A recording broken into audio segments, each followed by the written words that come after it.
Hi, everyone. I'm Jamie Poisson.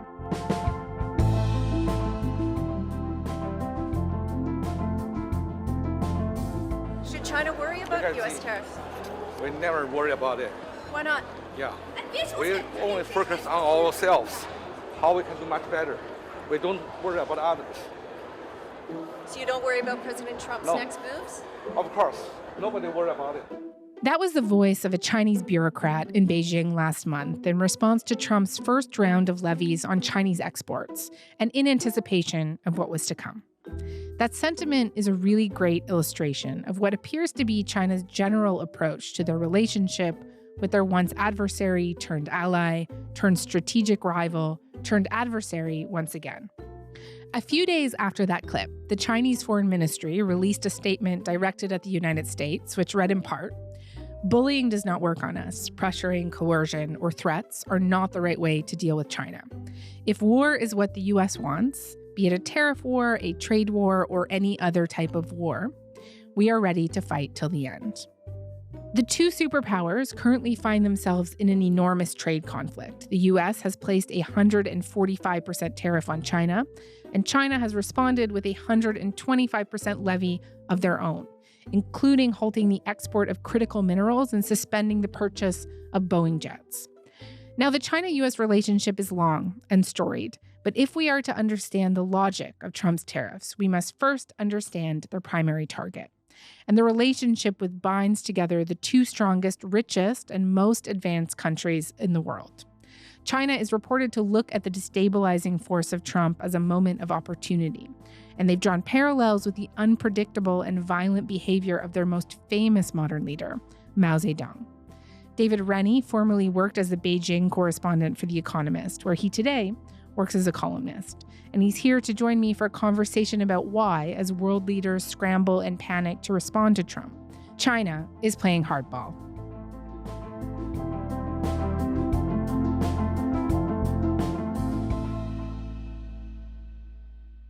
David, hi. Thank you so much for coming onto the show. Glad to be with you. It's such a pleasure. How would you characterize the current trading relationship between China and the United States, the two largest economies in the world? Are these two partners in a struggle for primacy, you think? Is it a strategic rivalry? What is it exactly? It's a huge relationship, but I think its future is really sort of hanging in the balance. And that's an extraordinary thought because I spent in total 10 years in China in two chunks. And even my most recent time there, I was the bureau chief from 2018 to late last year. You know, the beginning of that was very scratchy. It was the first Trump term. We had a trade war. But the reality was that Chinese exports to America just kept going up and up. And it was one of those things that there was a disconnect between the very angry political rhetoric and the sometimes very aggressive anti-China stances. Some important developments in our war against the Chinese virus. It's not racist at all, no, not at all. It comes from China. Our relationship with China was good until they did this. Once we found out about this, was it a mistake that got out of control, or was it done deliberately? Particularly at the end of that first Trump administration, and yet, you know, American businesses were all over China. Chinese businesses were doing very nicely, selling stuff to America, and it seemed as if that might last forever. And then at the very beginning of the most recent Trump administration, you know, the Chinese, I think, were pleasantly surprised that they were not hit by the 60% tariffs that you'd seen candidate Trump talk about on the campaign trail. And actually, I was just in Beijing with my big boss a couple of weeks ago, and scholars were saying, this is before April the 2nd, before the big latest tariffs, they were going, you know, we were sort of braced for all kinds of things. The one thing we had not seen coming was that he would go after Canada and Mexico before he went after us. And so they were sort of slightly pinching themselves at the sort of the idea that they might not be his primary target. Now, clearly, we're up to, you know, it's, every day it changes. I think we're now to 125% in each direction on tariffs. And I think the Chinese just recently said yesterday, you know, he can put them higher, but at this point, you know, 125% is effectively total shutdown in trade. So we're not actually going to match him anymore, which almost sort of shows a sense of humor on the Chinese side. It's like, you know, the corpse is already dead, so you can shoot it and drown it, but it's already kind of, you know, poisoned. Yep. So we are in a very strange moment because the trade terms, you know, there is still, or there was until very recently, still a lot of trade. And there are things that China makes that American companies really can't easily go without. And where things get seriously interesting and I think stressful for the Trump administration's whole strategy right now is that China's retaliation has not just been to kind of put on kind of tariffs to match tariffs. They have been preparing. In fact, when I was in Beijing, they told me that 9 different government agencies and ministries had been preparing to find sanctions and trade weapons that they could use that would be as painful for America as quickly as possible to really sort of maximize the pain on Donald Trump and his supporters. And so some of these controls, like, rare earths, some of these very specific minerals that are needed for, building everything from car batteries to fighter jets, China is pretty much the only source of some of those, and China is now barring their exports. So China is playing pretty tough right now. Yeah, I see. They recently just announced that they're suspending the purchase of Boeing jets too. So I imagine that is part of what you're talking about as well. And just on the Canada stuff that you mentioned, I think it's fair to say we were pretty surprised by the order of all of that as well too. David, I just want to talk to you about how we got to where we are now with China. So they frame themselves as leaders in sectors like electronic vehicles, zero carbon energy systems, battery supply chains, advanced shipping, the kind of tech the world needs today in order to move forward. But I want to ask you specifically about the manufacturing sector.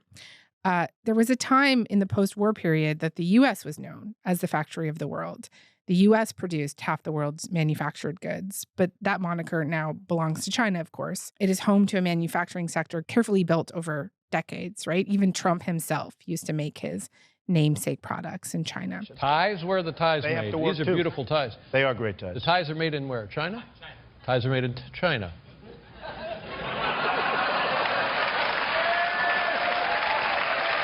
Well, I'll tell you, and you know what? And just if you could tell us how it is that China became the place the world went to make things and what that has meant for its standing in the world, maybe its ability now to play such hardball. I think it's a story in 2 kind of broad sections. There's China becoming the workshop of the world. The China, that means that if you go to a superstore, almost every good on the shelf seems to come from China. That's a 30, 40-year story. The architect who laid the foundations for its economic miracle, Deng Xiaoping. He became the country's leader in December of 1978.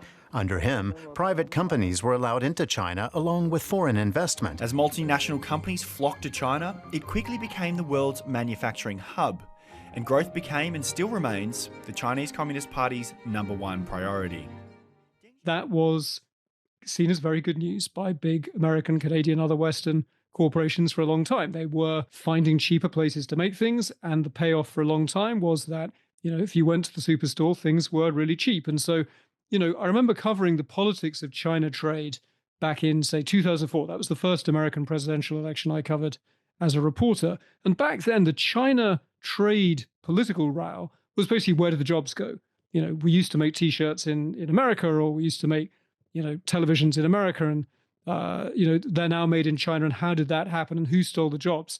But it was kind of a sort of an argument with something on each side, because yes, you could go to a place that used to have a big textiles industry like South Carolina, and there was very concentrated pain there. But you could make a pretty solid counter argument back in, say, 2004, that far more Americans actually saw the dollar in their wallet go a lot further because they go to Walmart and buy a seriously cheap T-shirt.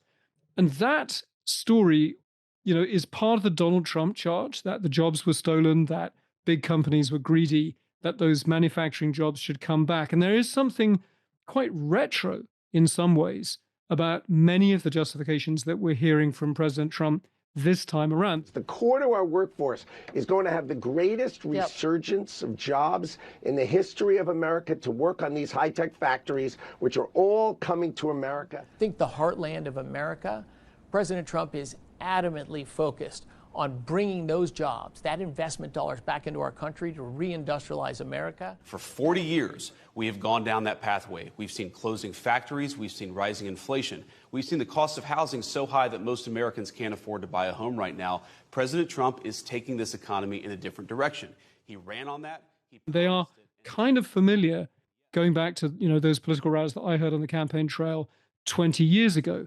But you then have to look at a second overlapping story to do with technology and fears about national security and fears about the kind of country that China is. And that overlays everything else. And so if for a long time the China as the workshop of the world story was basically one that triggered an argument about jobs versus people's spending power in the West, more recently, so in the first Trump term, certainly in Joe Biden's administration, we saw a big row about, well, what if Chinese companies have now become so advanced that they want to make our 5G networks? Should a company like Huawei be seen as a safe supplier of something as vital to modern life as the mobile phone networks that we use for everything from making phone calls to banking to, moving important data around?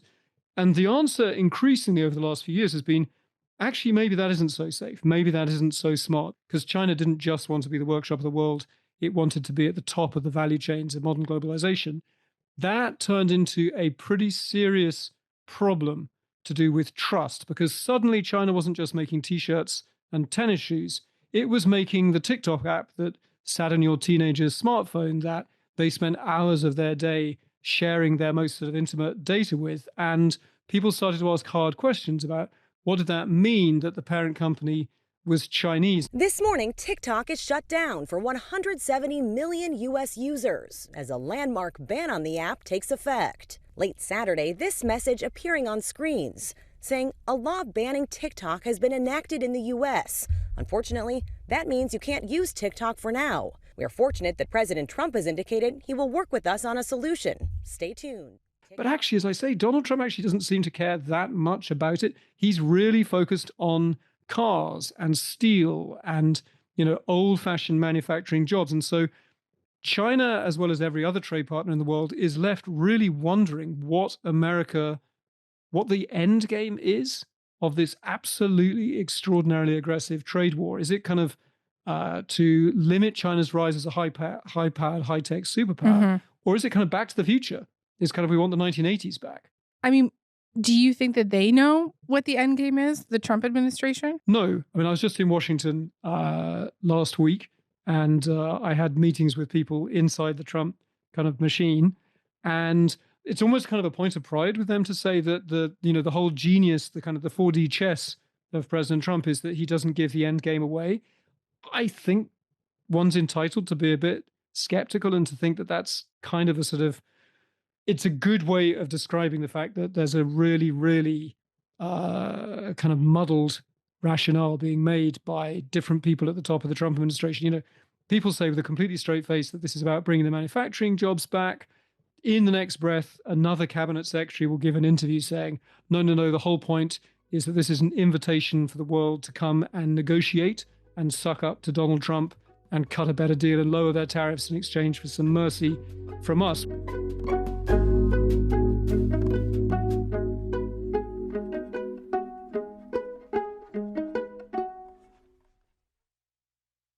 Regardless, I guess, of what their end goal is, I'm just curious, like the Americans have been able to really kind of bully nations around the world into making and remaking deals. But can the U.S. force China to do anything here, force Xi Jinping into a deal? Are these countries economic equals, I guess, is my question. Like who has the power here? So the claim on the American side, certainly from Trump world, is that America has the power, has all the cards, because America buys more from China than China buys from America. And that sounds kind of reasonable. You think, yeah, okay, that makes sense. But in this kind of trade war, you also need to ask, can China get its stuff from someone else?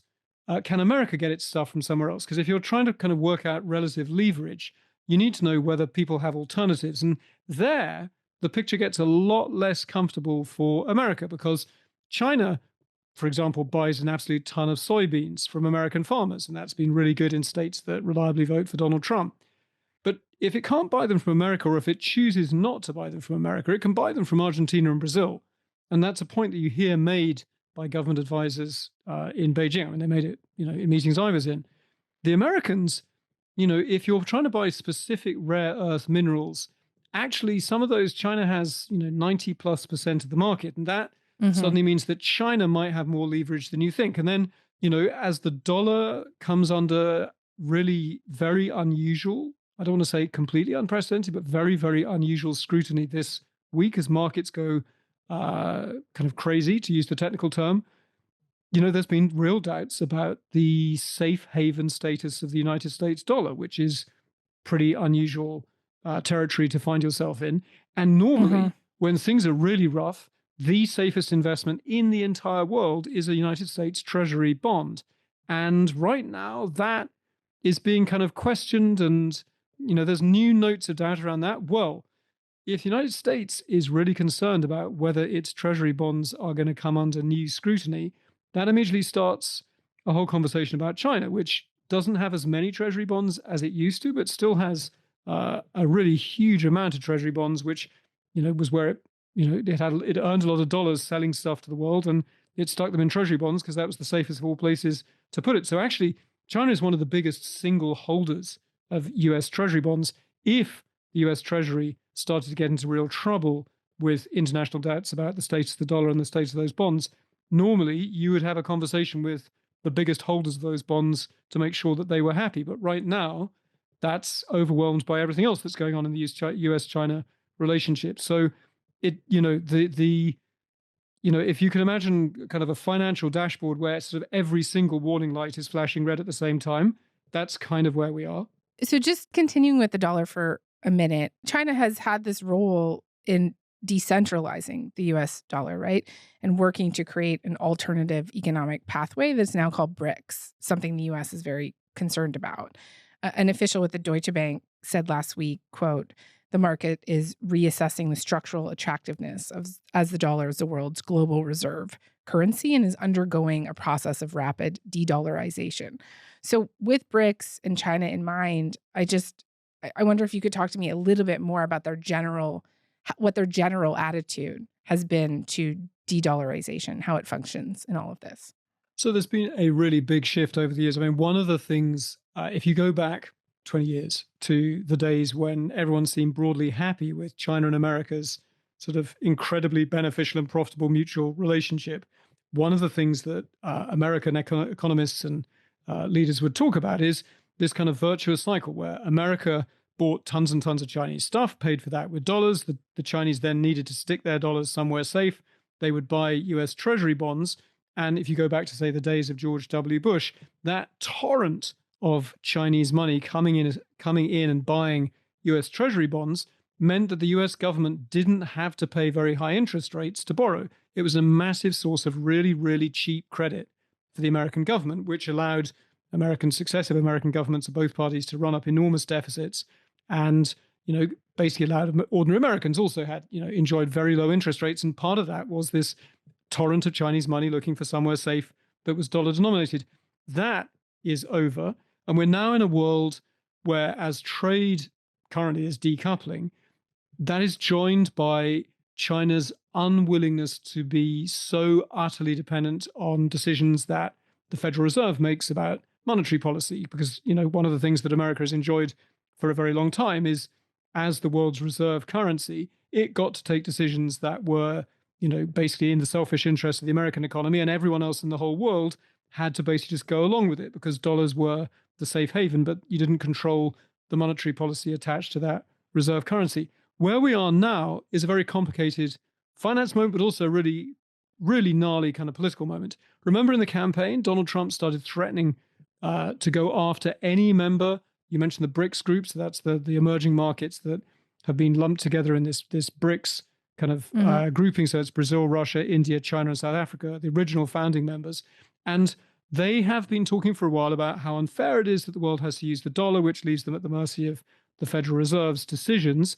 And wouldn't it be a good idea for the BRICS to form their own currency? Donald Trump was so upset by that during the campaign, he said, anyone who tries to move away from the dollar and found a BRICS currency will be hit with, I forget, it was like 100% tariffs, which in those days sounded like a big number because we hadn't lived through this week where 100% is no longer the highest number. They said, sir, what about the BRICS states? They're going to take over the dollar, the sanctity of the dollar. They're going to create a new currency to rule the world. I said, no, they're not.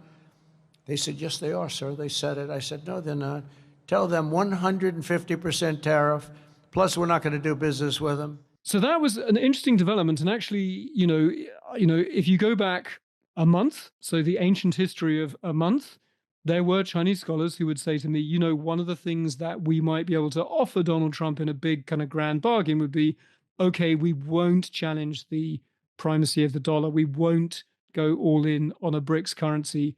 Maybe that would be something we could offer Donald Trump to make him happier. There is a separate story to do with China, something that China absolutely is already doing and wants to keep on doing, which is China likes to do more and more of its own individual trade with other countries in the Chinese currency. Now, the Chinese currency is not a hard currency. It's not convertible. You can't go to your local money changer in downtown Toronto or Vancouver and change Canadian dollars into renminbi. It's not an internationally traded currency. And China very strictly limits the amount of Chinese money that its own citizens can take out of the country every year. It's not an open currency.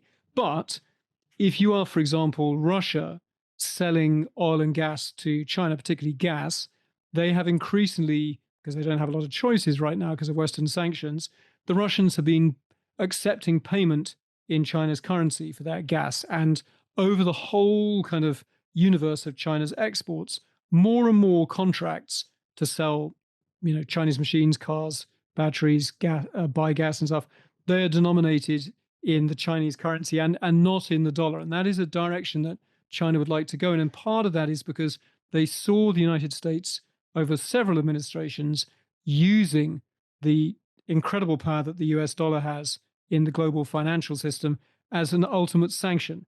And so, Iranian banks, Russian banks, you name it, when they get hit with a sanction that excludes them from the American dollar-based financial system, that basically brings an international bank to its knees. And that's been another reason why China has been increasingly determined not to be quite so dependent on the dollar. So that is, you can add that to the brimming basket of things that America and China strongly disagree about right now.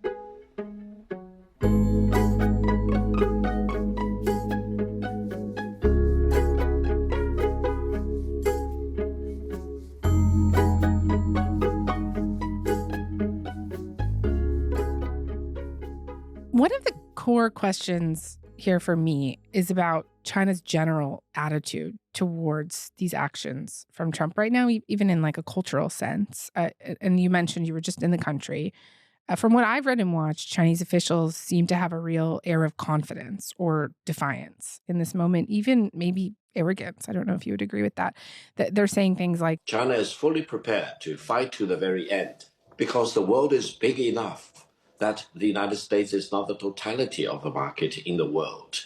So if the United States wants to go in that direction of completely shutting itself out of the China market, be my guest. My advice to my alumni at Yale Law School, J.D. Vance, is wake up, or you go back to school to study more diligently to avoid making yourself a fool in front of the world. It's also the case that 5 out of the top 10 trending hashtags last week on the Chinese social media website Weibo were about tariffs. The top one was, quote, America is fighting a trade war while begging for eggs. I've seen tons of videos of people in China memeing and mocking the American position on the trade war. MAGA people, you guys are really dumb. Seriously, the whole world knows you guys are dumb. Only you guys don't know about it. The vice president of Greek country called us Chinese peasants. We borrow money from Chinese peasants to buy the things those Chinese peasants manufacture. It's not AI, it's real.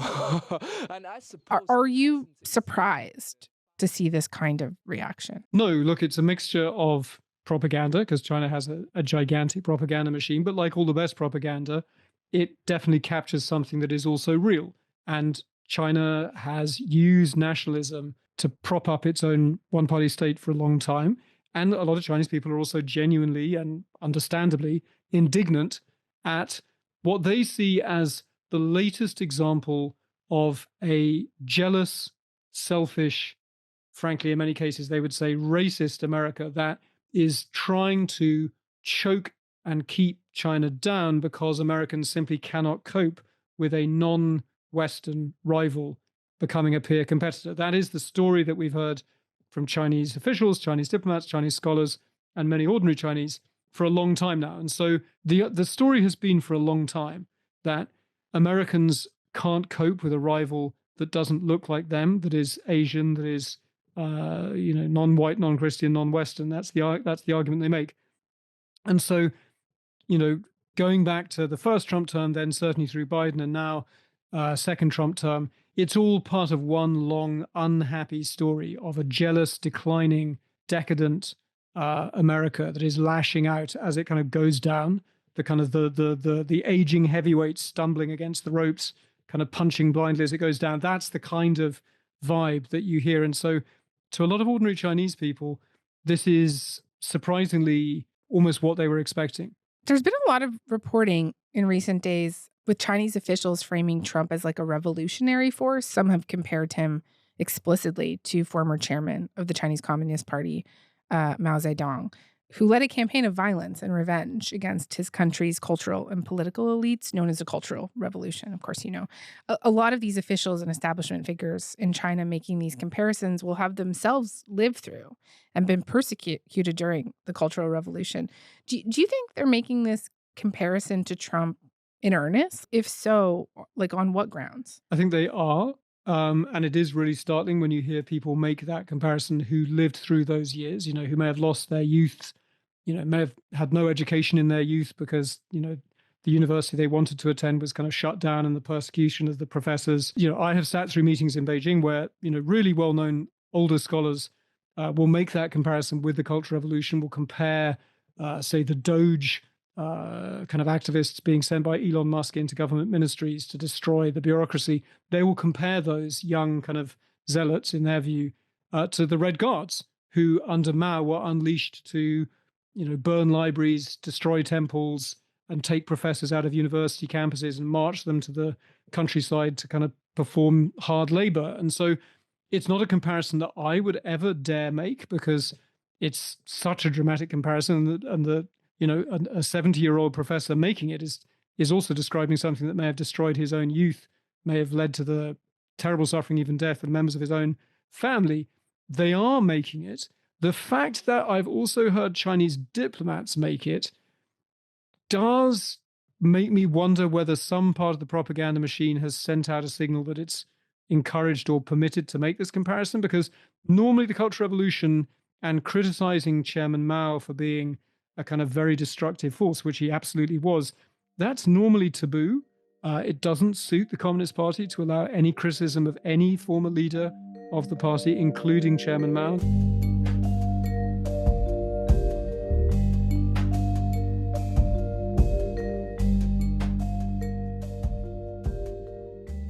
China has existed in some fashion for the better part of the last 5,000 years, making it one of the oldest civilizations in the world. China has been here for 5,000 years. Most of the time, there was no United States, and we survived. And if the United States wants to bully China, we will deal with the situation without the United States. And we expect to survive for another 5,000 years. Well, the U.S. is 249 years old. These are two countries that are very different, despite their destinies being so closely linked. But I wonder, when thinking about those differences, there are these abiding misconceptions about China that I think it is fair to say Americans have, ranging from the beliefs that it is a hardcore communist dictatorship to some kind of peasant nation, to quote J.D. Vance recently. We borrow money from Chinese peasants to buy the things those Chinese peasants manufacture. That is not a recipe for economic prosperity. It's not a recipe for low prices, and it's not a recipe for good jobs in the United States of America. What do you think are some of the biggest misconceptions that Americans and really Westerners at large have of China? In some ways, there are comparisons. So I was the Washington bureau chief and then I was the Beijing bureau chief. So I spent a lot of time talking to Americans and Chinese about them, their own politics, their own countries. And, one obvious comparison is that they are both continent-sized countries with a strong sense of exceptionalism. And they're kind of, Americans are not always terribly curious about the rest of the world, and ordinary Chinese are not always terribly curious or knowledgeable about the rest of the world either. These are very big countries that spend a lot of time thinking about themselves. They're very proud of the idea that they represent. But you're right, the idea that each represents is fundamentally very, very different. I mean, at the crudest level, America is about individual kind of prosperity and individual liberty and freedom and autonomy. And China is much more of a collective rise, a collective society. And, in terms of the biggest misconception, I think that people who've never been to China in America have occasionally told me, and this includes members of the US Congress, that there is no such thing as a private company in China, that everyone in China is basically too frightened to speak the truth to anyone at any time, as if it's basically kind of North Korea or Chairman Mao's China. And that's not true. As a journalist in China, I would get followed, I would get spied on, interviews would get canceled.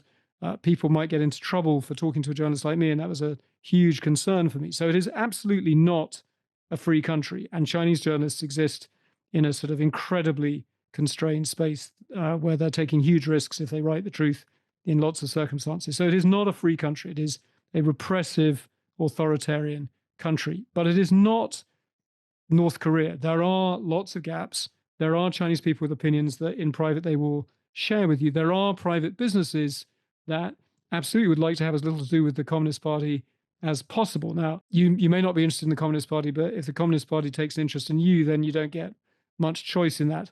I think, I don't want to kind of sound like a cheerleader for the system, because there's a tremendous amount of cruelty to the Chinese system, particularly in the last few years where it's got more and more repressive. But I do think that any honest reckoning with the West's relationship with China and our ability to influence China, I think one of the dangerous myths that you do hear from, say, members of the American Congress is, well, if only we could speak directly to the Chinese people, they hate the Communist Party and they're on our side.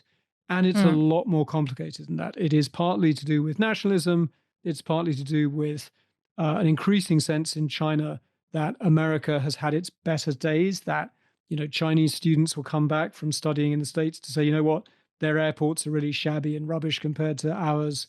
I'm really stunned about how backwards America is. The propaganda machine is always pumping out stories about mass shootings and racist shootings in America. So there is an effort to make people disapprove of America and to be disappointed by America.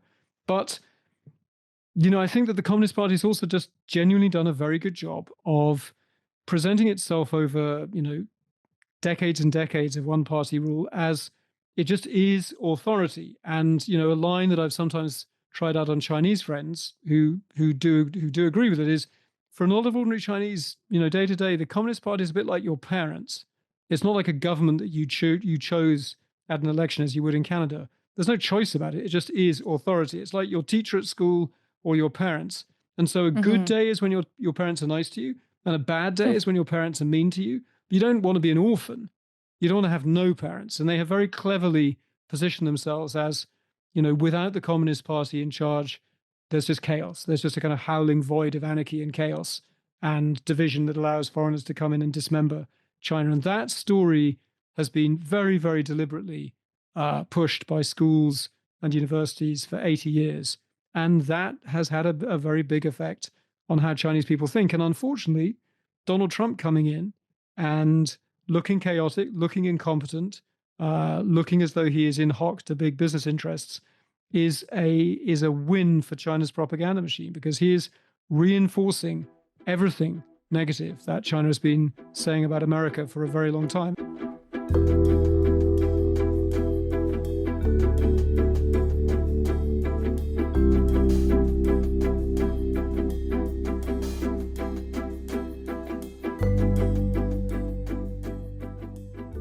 I wanted to ask you directly about the two men at the center of this conversation. So Donald Trump and China's Xi Jinping.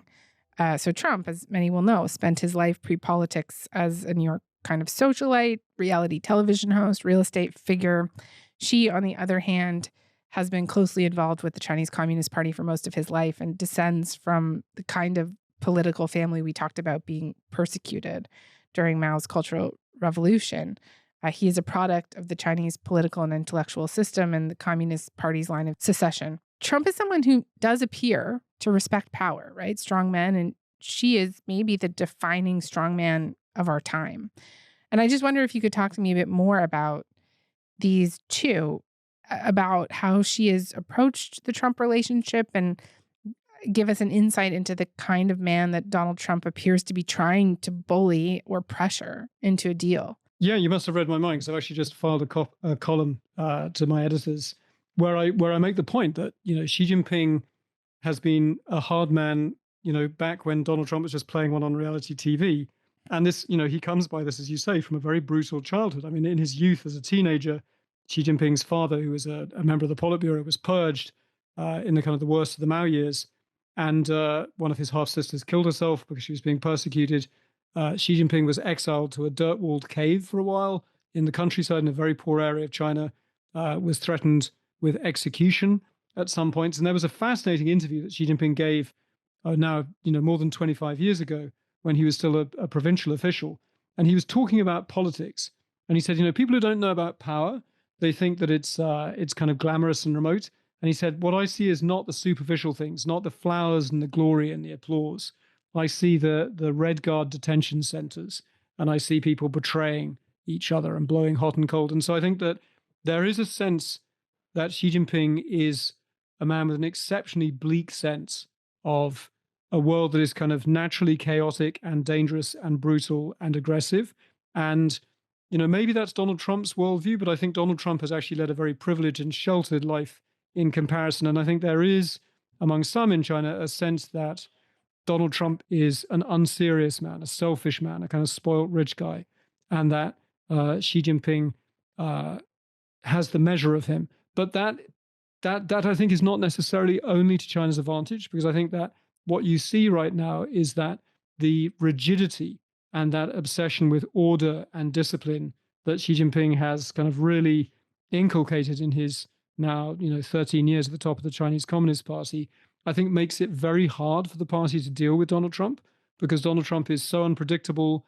He likes to just pick up the phone to a world leader, cut a deal on the phone, on the fly. That's absolutely not how the Chinese Communist Party kind of works, and it's certainly not how Xi Jinping's party works. And so I think there is a sense in which, for all that the Chinese Communist Party, as you said at the very beginning, is feeling quite confident and feels that it has lots of leverage right now, there is something about the total chaos and the unpredictability that is tough on all governments, certainly tough on Canada's, but it's exceptionally difficult for the Chinese administration to deal with it, because, they like to pre-prepare every summit to negotiate every last agenda point. Yeah. They can't cope with the guy who just wants to call up their leader and kind of chew it over on the phone. That was a very fascinating analysis. Nearly 85 years ago, the phrase "the American century" was coined in Life magazine, and it went on to project a 20th century in which the United States would establish itself as the most powerful cultural, military, economic, technological force in the world, which is what happened. Do you get the sense that officials in China feel that their country is on the precipice of a similar kind of moment, that the Chinese century could be a real possibility? It's a great question. I think that there are clearly some Chinese nationalists who have that dream. My sense is that there is maybe a larger group. I mean, we don't get to opinion poll the kind of the Chinese Communist leadership, who have a slightly different ambition, which is somewhat more inward looking, which is that by mid-century, they would like China to be so powerful that no other country in the world gets to say no to China or defy China or thwart China in any way. They would like kind of total veto control over everything that happens. But a world that speaks Chinese, that is, absolutely in line with Chinese political ideology, I'm not sure that's their ambition. They would like a world that is absolutely safe for China, that doesn't constrain or bind or thwart or frustrate China. But China is an ethno-nationalist project that is basically quite inward-looking. The total number of foreigners in China before the pandemic was surprisingly small. And now after the pandemic, it's basically tiny. When I left, I think the best guess for all Europeans living in China, including Brits and Norwegians, so not just the European Union, was around 20,000 in the whole of China. So you could put them in a kind of reasonably small football stadium. That's astonishing for a country of 1.4 billion. It is a very, very, very, I'm going to say something amazingly dumb, but it's a very Chinese country. And I think there are limits to the extent that China is interested in a Chinese century. They're not a country of immigration. They have absolutely no desire to fix their population crisis by letting non-Chinese in. Their view is you're either born ethnically Chinese or you're not. And they put that in incredibly racial terms. Xi Jinping has talked about, Chinese Canadians or Chinese Australians as children of the dragon with yellow hair, yellow skin and black hair. I mean, incredibly kind of socially Darwinist language that I think would be kind of baffling in a modern multicultural society like Canada's. And so there is a sense that I think that China is clearly determined to become extremely powerful and extremely strong. But a Chinese century, if that was meant to be kind of China taking over from America and replacing it as a global cultural, political model, I'm not sure that China thinks that's likely or even particularly has that as an ambition. It's determined to break and bend and twist and redefine what it needs to make sure no one gets to criticize their authoritarian government system. And I would say that that is already an extraordinarily disruptive ambition before you get to whether it wants to have a completely Chinese century. Okay. David Rennie, this was such a pleasure. Thank you so much. Thank you.